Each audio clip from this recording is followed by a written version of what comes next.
Hello, you're watching World Talks on TVP World. My name is Sasha Farah.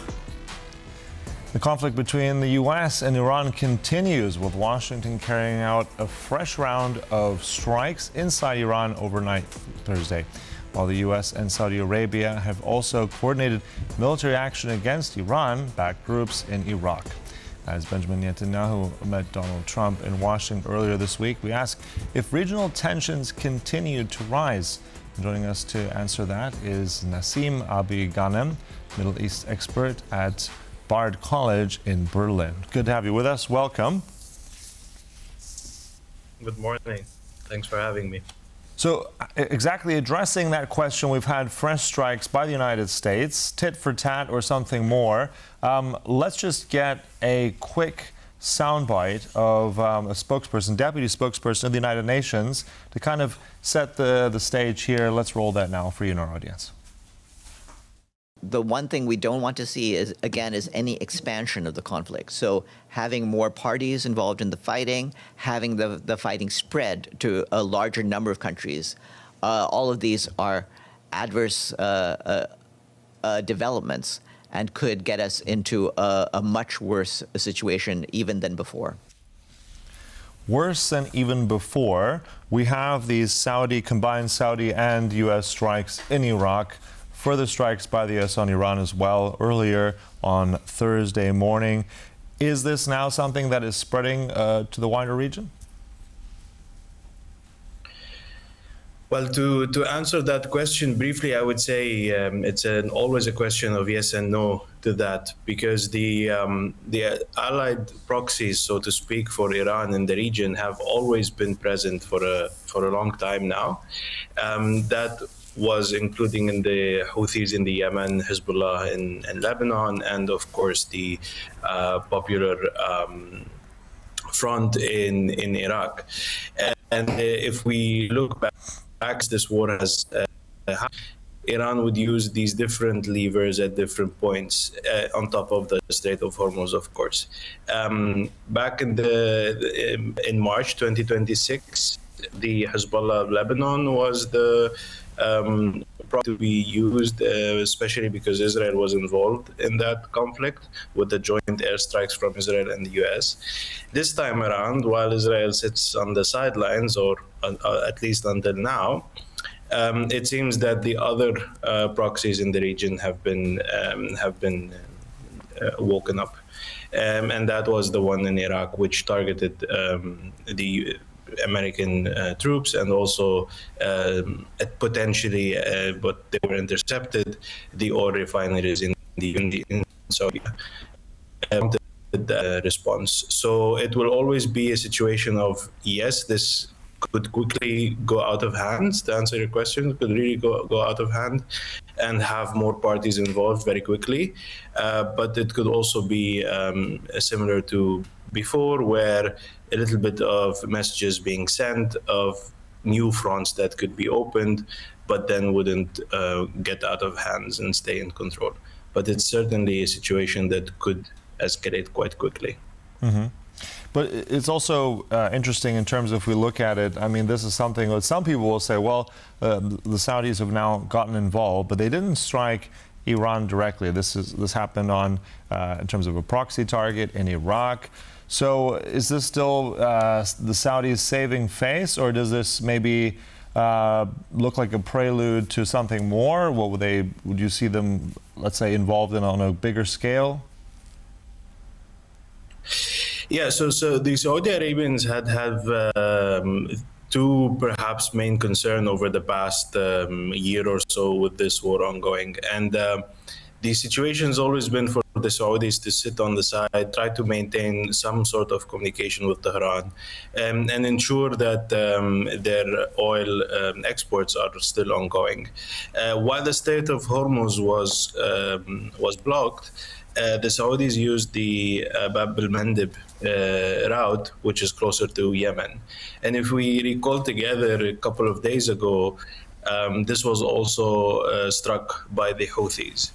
And so the fears from the Saudi Arabians that they would now start to pay the cost for this war has prompted this sort of response. On top of that, of course, the attacks from the Iraqi paramilitaries that are supported by Iran to the oil refineries.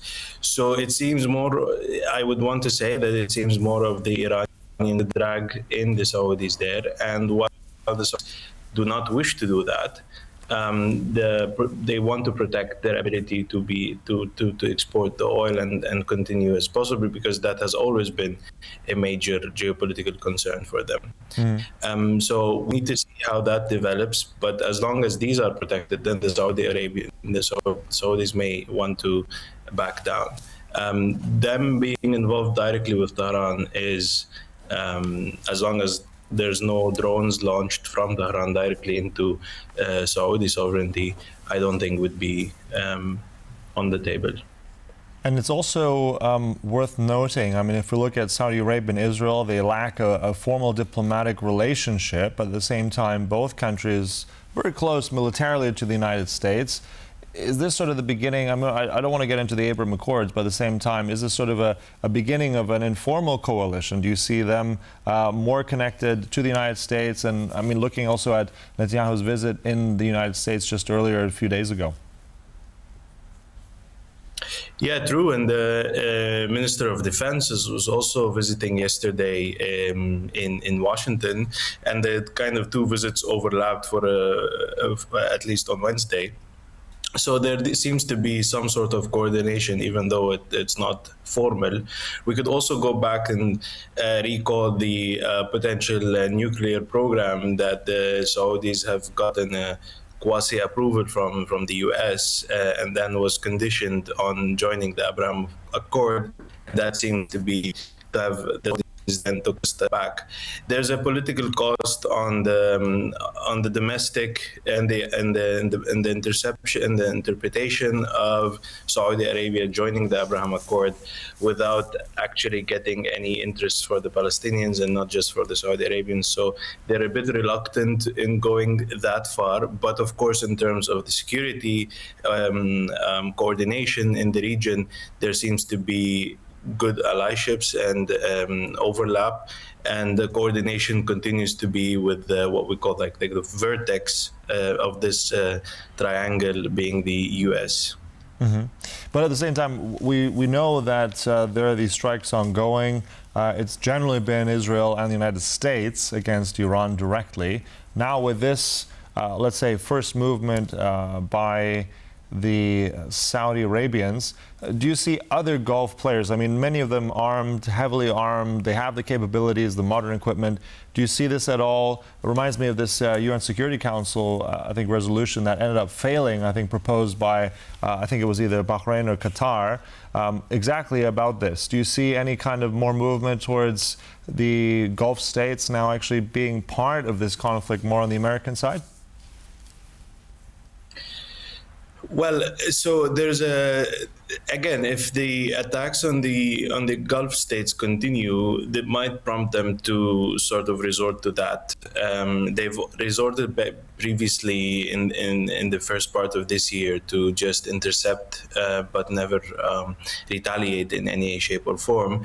And this time it's slightly different also from the US. So we had US-Israeli airstrikes, and now it seems that the US have asked Israel to step aside because of different goals for the US. The US doesn't look anymore to change the regime, but only to incur as many damage and costs to ensure that the negotiations that in the future bring a lot of leverage points.